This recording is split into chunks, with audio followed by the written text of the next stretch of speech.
ఈ రోజు స్టోరీ చాలా ఇంట్రెస్టింగ్గా ఉంది. ఇంటికి వచ్చిన సుందరిని ఇంట్లో వాళ్ళందరూ చిట్టి అని నమ్మేస్తారా? తనకి ఎలాంటి పరీక్షలు పెడతారు?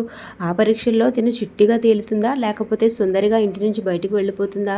ఇలాంటి మరిన్ని ఆసక్తికరమైన విషయాలు ఈరోజు ఎపిసోడ్లో ఉన్నాయి. అస్సలు మిస్ అవ్వకండి. ఈరోజు స్టోరీ ఏం జరిగిందో తెలుసుకునే ముందు మన ఛానల్ని సబ్స్క్రైబ్ చేసుకుని బెల్ ఐకాన్ని ఆల్లో పెట్టుకోండి. ఈ వీడియో మీకు నచ్చితే ఈ వీడియోకి ఒక లైక్ చేయండి. ఈ చిట్టి మీకు ఎలా అనిపించిందో ఒక కమెంట్ చేయండి. ఇక ఈరోజు స్టోరీలో ఏం జరిగిందో చూసేద్దాం, వచ్చేయండి. ఇక ఈరోజు స్టోరీ అయితే మన హీరోయిన్ రాధా రామచంద్రయ్య దత్తత కార్యక్రమంతో చాలా ఘనంగానే మొదలవుతుంది. సరిగ్గా మన రామచంద్రయ్య మన హీరోయిన్ రాధని దత్తత తీసుకునే టైంకి నాన్న అనుకుంటూ సుందరి అయితే సీన్లోకి ఎంటర్ అయిపోతుంది. ఇక తనను చూసి అందరూ షాక్ అవుతారు. సుందరి పరుగున వచ్చి మన రామచంద్రయ్యని గుండెలకు హత్తుకుంటుంది. రామచంద్రయ్య నాన్న అని పిలుస్తున్నావు అంటే నువ్వు అని అడుగుతాడు. దానికి సుందరి అయితే చాలా నటనతో చెప్తుంది, నేనే నాన్న నీ చిట్టిని అని. ఆ మాటకి ఇంట్లో వాళ్ళందరూ ఆశ్చర్యపోతారు.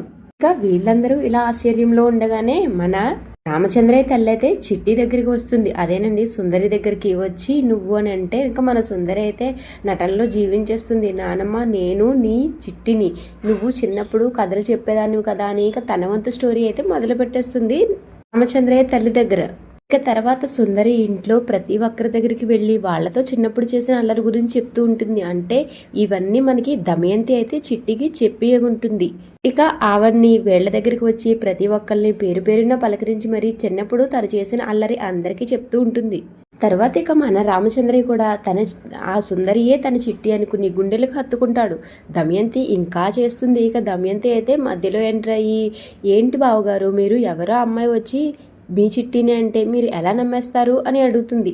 దానికి రామచంద్రయ్య చిన్నప్పటి విషయాలన్నీ చెప్తుంది కదమ్మా అని అంటాడు. దానికి చెప్తే మాత్రం ఇంట్లో వాళ్ళందరి దగ్గర ఓవర్ యాక్షన్ చేసిన తర్వాత దమయంతి మీరు ఉండండి, ఈ అమ్మాయి చిట్టియో లేదో నేను కనిపెడతాను అని ఇక సుందరిని అడుగుతుంది. మా చిట్టికి ఒక చోట పుట్టుమచ్చ ఉంటుంది, అది నీకు ఉందా అని. దానికి సుందరి అయితే ఏమీ ఆలోచించకుండా ఉంది అని చెప్తుంది. తర్వాత సుందరి నా మెడ మీద ఉంది అని ఇక ఆ పుట్టుమచ్చని చూపించేస్తుంది. తర్వాత దమయంతి మనసులో ఇలా అనుకుంటుంది రాధని చూస్తూ, నీ మెడ మీద పుట్టుమచ్చని చూసే నేను ఈ అమ్మాయికి పుట్టుమచ్చని పెట్టించాను, నువ్వే చిట్టి అన్న విషయం నీకు తెలియదు కానీ నాకు తెలుసు అని చెప్తుంది. ఇక మన హీరోయిన్ రాధకు కూడా అదే ప్లేస్లో పుట్టుమచ్చ ఉండడంతో మన హీరోయిన్ కూడా నాకు కూడా ఇదే ప్లేస్లో పుట్టుమచ్చ ఉంటుంది కదా అని అనుకుంటూ ఉంటుంది. తర్వాత ఆ పుట్టుమచ్చని చూసి ఇంట్లో వాళ్ళు దమయంతితో అంటారు, ఇప్పుడు నీకున్న అనుమానం తీరిందా అని. దానికి దమయంతి తీరింది కానీ నాకు ఇంకా ఏం అడగాలో తెలియడం లేదు అంటుంది. సరిగ్గా ఇదే సమయానికి మన హీరోయిన్ రాధ అయితే ఎంట్రీ ఇస్తుంది సీన్లోకి. ఆ ప్రశ్న నేను అడుగుతాను అని చెప్తుంది. దానికి ఇంట్లో వాళ్ళందరూ కూడా మన హీరోయిన్ రాధని సపోర్ట్ చేస్తారు. ఏదేమైనా దమయంతి అనుమానం తీరడం ముఖ్యం, ఇంకా ఎవరు ప్రశ్నిస్తే ఏమైంది నువ్వు అడగమ్మా అని చెప్తుంది. తర్వాత మన హీరోయిన్ రాధ అయితే ఇలా అడిగేస్తుంది, చిట్టి చిన్నప్పుడు ఒకటి చాలా ఇష్టంగా తినేది, అది ఏంటి అని అడుగుతుంది. దానికి మన సుందరి అయితే మనసులో ఇలా అనుకుంటుంది, అదేం తినచచ్చేదో నాకు ఎలా తెలుస్తుంది అని.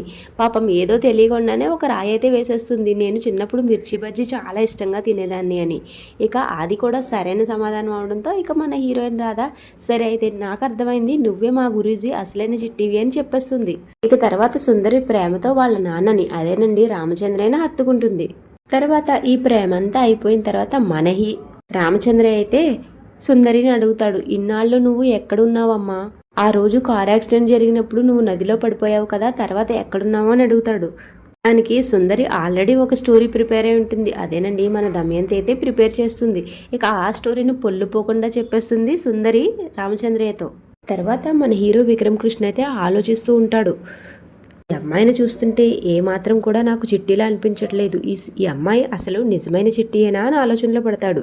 సరిగ్గా అదే సమయానికి మన హీరోయిన్ రాధా మన హీరో దగ్గరికి వస్తుంది. హీరో దగ్గరికి వచ్చి తనని ఏడిపిస్తుంది, ఏంటి సార్ ఇలా అయిపోయారు, చిట్టిని చూసి మీరు గాల్లో తేలిపోతారనుకున్నాను కానీ గాలి తీసిన బెలూన్లా అయిపోయారు, ఏమైంది అని మన విక్రమ్ కృష్ణ అయితే బాగా ఏడిపిస్తుంది.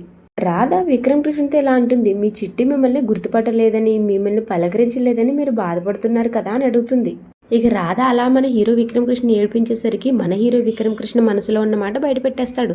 ఆ అమ్మాయిని చూస్తుంటే నాకు ఎందుకో చిట్టి అని అనిపించట్లేదు అని. దానికి రాధ అయితే ఎందుకు అలా అనిపించింది అని అడుగుతుంది. దానికి మన హీరో విక్రమ్ కృష్ణ ఆ అమ్మాయిని చూడగానే నా మనసుకు తెలుస్తుంది, కానీ నా మనసులో ఎటువంటి ఫీలింగ్ కూడా కలగలేదు అని చెప్తాడు.